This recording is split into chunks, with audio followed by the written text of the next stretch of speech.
Hi everyone! In this video, I'm going to discuss the Venn diagram. Okay, so for our learning objectives, after going through this lesson, you are expected to solve problems involving sets with the use of Venn diagram. But before we do that, I want you to have a deeper understanding of the concept of Venn diagram. Okay. So here we are. Let's define Venn diagram. It uses overlapping circles or other shapes to illustrate the logical relationships between two or more sets of items. It is named after mathematician John Venn. Okay, so gumagamit tayo ng Venn diagram to differentiate, okay, or see the relationships between two or more sets of items or objects. Okay, so let's have this diagram wherein it shows the differences between the tomato and apple. Okay, and also the common characteristics of the two. So, etong nasa parang sky blue, ayan, na part, dito natin makikita yung characteristics ng tomato lang. It is red flesh, mushy, and savory. And then dito naman sa pinkish part, ayan, so yung difference ng apple, yung unique characteristics niya, which are white flesh, firm, and sweet. And of course, their common characteristics, ayan, itong nasa gitna ng Venn diagram. They are both fruit, they are round, and smooth skin. Okay. So, ito yung isang simple illustration nung logical relationship ng tomato and apple. Okay. Ayan. So, I hope mas naintindihan natin saan siya ginagamit yung Venn diagram. Okay. So, let's go deeper para mas maintindihan natin. Gagamit tayo ngayon ng tatlong sets. Sets A, B, and C. Okay. So, yun yung universal set natin. So, for this illustration or diagram, it just shows the set A. Okay? Ay ang buong circle na yan, yung buong set na yan, pag may mga elements dyan, lahat ng mga elements na nandito ay belong to set A. Okay? And then for this one, all of the elements, okay, here, belong to set B. And then, dito naman, lahat ng mga elements ay nasa set C. Ayan, yung buong yan. Next, how about this diagram or illustration? Since hindi buo yung circle, yung shaded part na yellow, ayan, ano kaya ang ibig sabihin yan? It means A only. Ibig sabihin yung mga elements ay makikita lamang sa set A. Wala sa B at wala din sa C. Ganun din sa part na ito. Okay, yung shaded part na ito ng B, ibig sabihin, mga unique elements sila na nasa B lamang. So, tawag natin dyan B only. And then, of course, we also have the C only. Elements that can be seen in the set C only. Okay? Ayan. How about this? Okay, ito, tong purple. Yung nasa pagitan or yung overlapping ng A and B. So, ano kaya ang tawag natin dyan? This is what we call the intersection of sets A and B. Or A intersection B. Okay, ayan no? Kita natin na yung set A at yung set B, ayan, dito, yung intersection nila or yung common sa kanilang dalawa. Okay. Katulad nung example natin kanina sa differences ng apple and tomato. Next, how about this one? Itong shaded part na brown. Sa set notation, this is A intersection C. Okay? Ayan. Yung intersection or yung common sa set A and set C. Next, itong gray na shaded part dito. Of course, we have the intersection of B and C, or B intersection C. And lastly, we have the intersection of the three sets. Ayan. So, kung makikita natin, nag-intersect si A, si B, and si C. Dito sa part na ito. So, kapag sinulat natin siya in a set notation, ito siya. A intersection B intersection C. Okay? So, ayan. So, sana ay mas naintindihan yung Venn diagram. Paano siya ginagamit at yung pagkakaiba. Okay? Ng intersection, okay? Ng A only, B only, etc. Now, okay, using this Venn diagram, list down inside the diagram what is asked in each set. So, ang gagawin muna natin, magli-list down muna tayo. Hindi muna tayo maglalagay ng mga elements sa loob ng Venn diagram para mas tama yung mga elements na mailalagay natin dito sa ating Venn diagram. So, universal set is the set of counting numbers from 1 to 15. So, dapat daw dito sa universal set natin, makita natin yung counting numbers from 1 to 15. Okay? Next. So, ayan siya. So, sa set notation or listing method, ito siya. U is equal to 1, 2, 3, 4, 5 until 15. Okay? Next. The condition is, set A is the set of factors of 12. Okay? Yung laman daw ng A ay mga factors ng 12.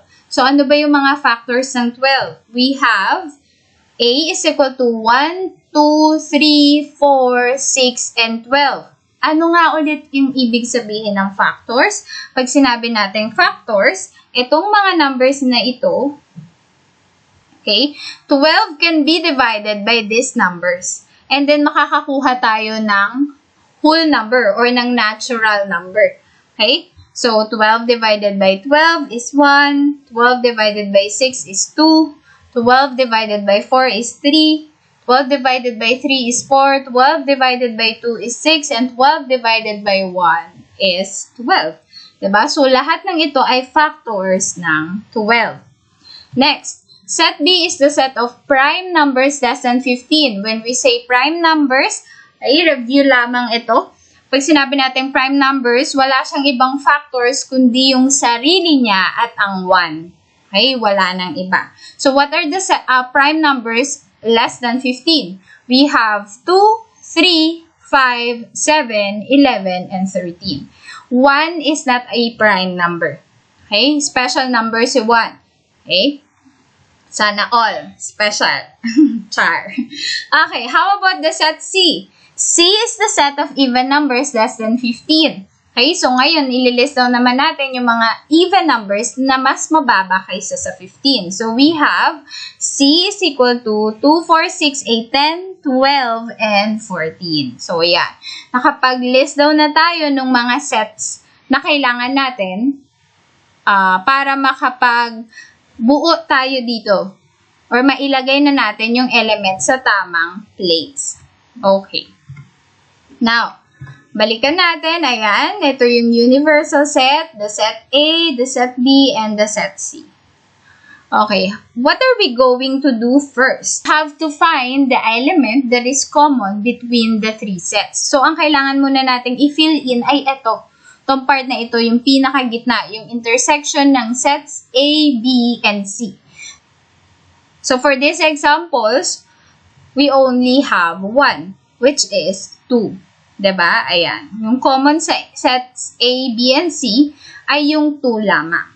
Okay? Kaya, dito natin ngayon ilalagay yung 2. Next.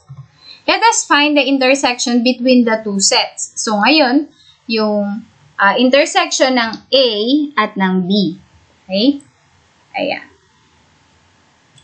So, intersection ng A and B, ano ba yung common sa set A at sa set B? So, we have 2 and 3.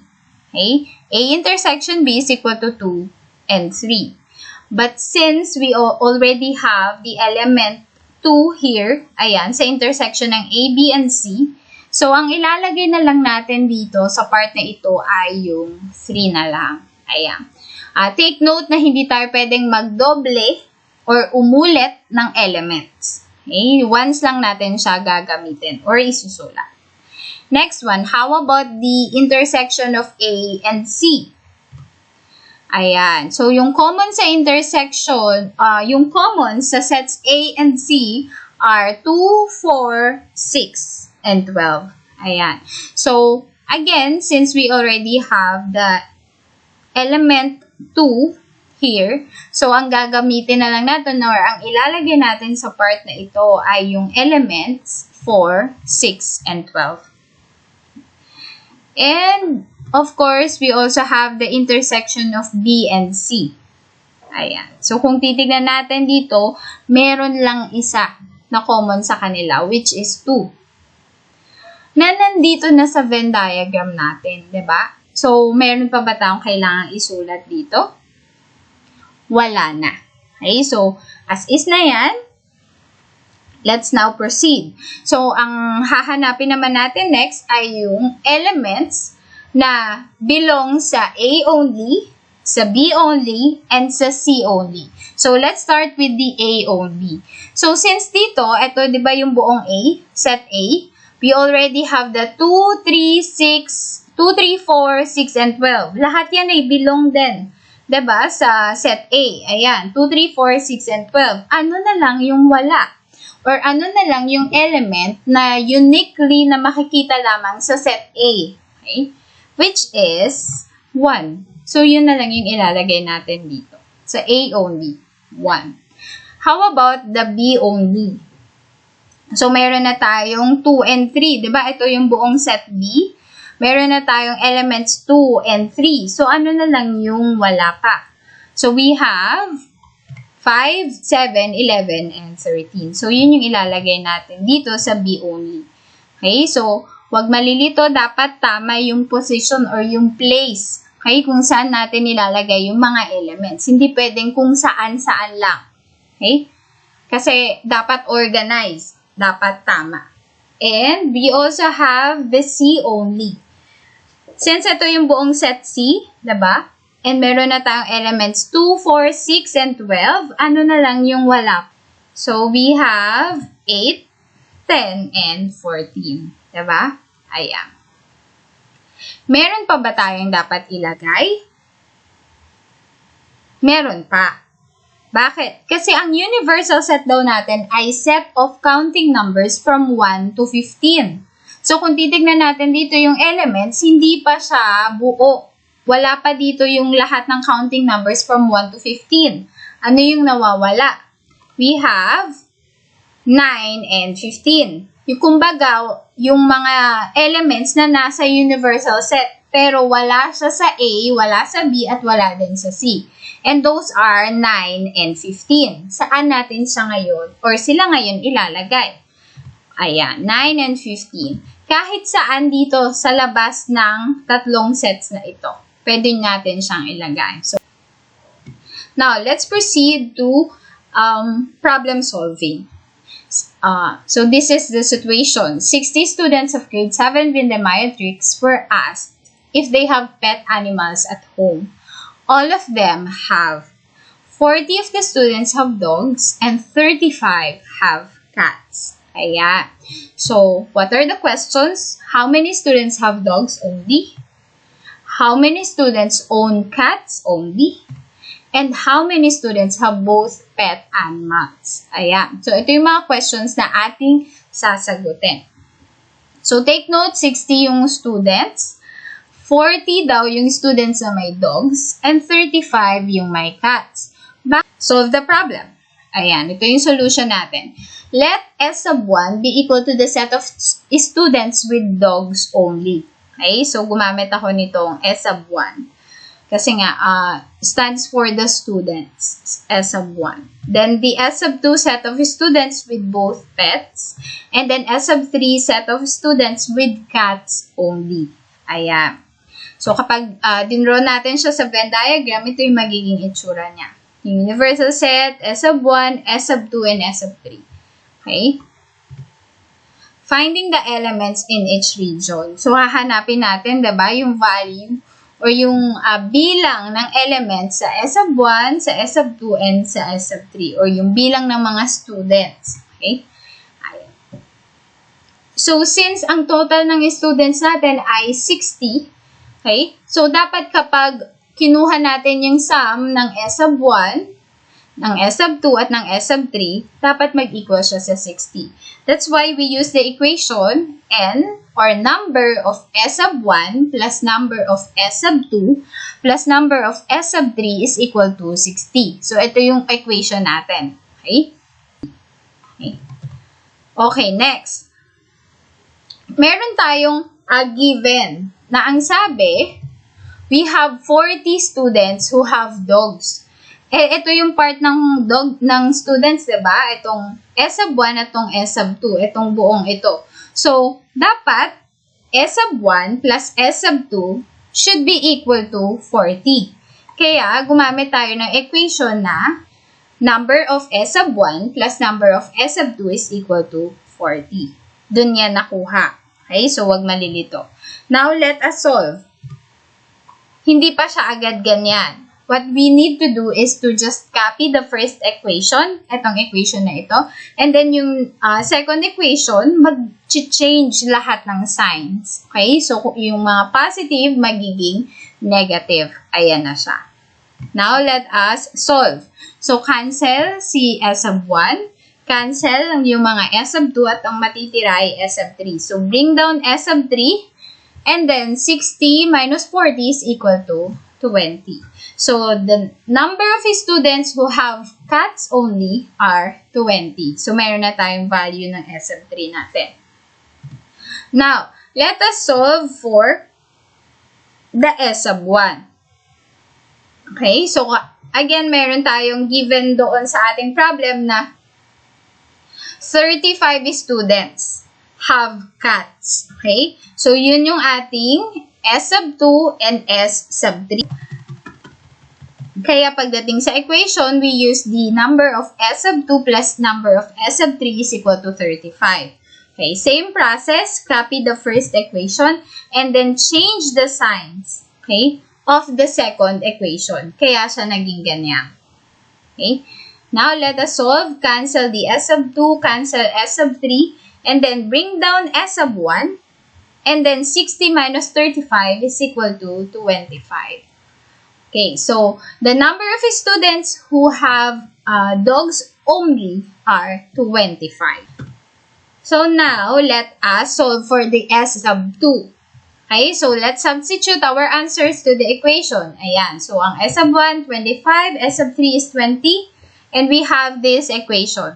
Diba? Ayan, substitute natin, kaya siya naging ganyan. 25 plus number of S sub 2 plus 20 is equal to 60. Now, let us solve. 25 plus 20 is 45. Now, isa-subtract natin siya from 60. Diba? Ayan. 25 plus 20 is 45. Since ililipat natin siya sa kabilang side ng equation, which is what we call the addition property of equality, magiging negative na ngayon si 45. Kaya naging 60 minus 45. Then, the value of S sub 2 is 15. So, 15 students have both pets. So, kapag nilagay natin siya sa Venn diagram, ayan ha, S sub 1, 25, S sub 2, 15, and S sub 3, 20 students. So, ito na yung answer natin doon sa questions kanina. Ayan. So, the students who have dogs only are 25. Students who have both a dog and cat are 15, and then students who have cats only are 20. All in all, equals 60. So, that's all for this video. I hope mas naintindihan na ng mas malalim ang concept ng Venn diagram. Thank you so much.